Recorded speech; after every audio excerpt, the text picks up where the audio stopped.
ಇವತ್ತು ನಾನು ನಿಮಗೆ ಪೋಸ್ಟ್ ಆಫೀಸ್ ಆರ್ ಡಿ ಸ್ಕೀಮ್ನ ಬಗ್ಗೆ ಸಿಂಪಲ್ ಆಗಿ ಹೇಳ್ತಾ ಇದ್ದೇನೆ. Post office R D scheme ಅಂದರೆ ಆರ್ ಡಿ ಅಂದರೆ ರಿಕ್ವೈರಿಂಗ್ ಡೆಪಾಸಿಟ್, ಅಂದರೆ ನೀವು ಪ್ರತಿ ತಿಂಗಳು ಫಿಕ್ಸ್ಡ್ ಅಮೌಂಟನ್ನು ಡೆಪಾಸಿಟ್ ಮಾಡಬೇಕು. ಪೋಸ್ಟ್ ಆಫೀಸ್ನಲ್ಲಿ ಮಿನಿಮಮ್ ₹100ಗಳಿಂದ ನೀವು ಇನ್ವೆಸ್ಟ್ಮೆಂಟನ್ನು ಸ್ಟಾರ್ಟ್ ಮಾಡಬಹುದು.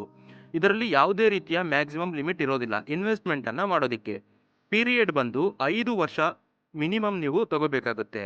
ನಂತರ ನಿಮಗೆ ಎಷ್ಟು ವರ್ಷ ಬೇಕೋ ಅಷ್ಟು ವರ್ಷವನ್ನು ನೀವು ತಗೊಂಡು ಮೆಚುರಿಟಿ ಆದ ನಂತರ ಅಮೌಂಟ್ ನಿಮಗೆ ಲಮ್ಸನ್ ಅಮೌಂಟ್ ಮತ್ತು ಇಂಟ್ರೆಸ್ಟ್ ಅಮೌಂಟ್ ನಿಮಗೆ ಸಿಗುತ್ತೆ.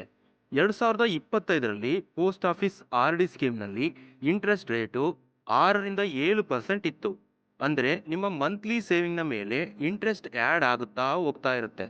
ಬ್ಯಾಂಕ್ನಲ್ಲಿ ಆರ್ ಡಿ ಹೇಗೆ ಸಿಂಪಲ್ ಆಗಿ ವರ್ಕ್ ಆಗುತ್ತೋ ಅದೇ ರೀತಿ ಪೋಸ್ಟ್ ಆಫೀಸಲ್ಲೂ ಕೂಡ ವರ್ಕ್ ಆಗುತ್ತೆ. ಹಾಗಾದರೆ ಪೋಸ್ಟ್ ಆಫೀಸ್ ಆರ್ ಡಿಯನ್ನು ಹೇಗೆ ನೀವು ಓಪನ್ ಮಾಡೋದು ಅಂದರೆ, ನೀವು ಕಡ್ಡಾಯವಾಗಿ ಇಂಡಿಯನ್ ಸಿಟಿಸನ್ ಆಗಿರಬೇಕಾಗತ್ತೆ. ನಂತರ ಮಿನಿಮಮ್ 10 ವರ್ಷದ ಮೇಲೇನಾದರೂ ನೀವಿದ್ರೆ ನಿಮ್ಮ ಗಾರ್ಡಿಯನ್ ಅಥವಾ ನಿಮ್ಮ ಪೇರೆಂಟ್ಸ್ನ ಪರ್ಮಿಷನನ್ನು ತಗೊಂಡು ಜಾಯಿಂಟ್ ಅಕೌಂಟನ್ನು ಓಪನ್ ಮಾಡಬೇಕಾಗುತ್ತೆ. 18 ವರ್ಷದ ಮೇಲಿದ್ದರೆ ನಿಮ್ಮದೇ ಆದ ಸ್ವಂತ ಅಕೌಂಟನ್ನು ನೀವು ಓಪನ್ ಮಾಡಬಹುದು. ಈ ಒಂದು ಪೋಸ್ಟ್ ಆಫೀಸ್ ಆರ್ ಡಿಯನ್ನು ನೀವು ತಗೊಂಡ್ರಿ ಅಂತಂದರೆ ನಿಮಗೆ ಏನೆಲ್ಲ ಬೆನಿಫಿಟ್ಸ್ಗಳು ಸಿಗ್ತವೆ.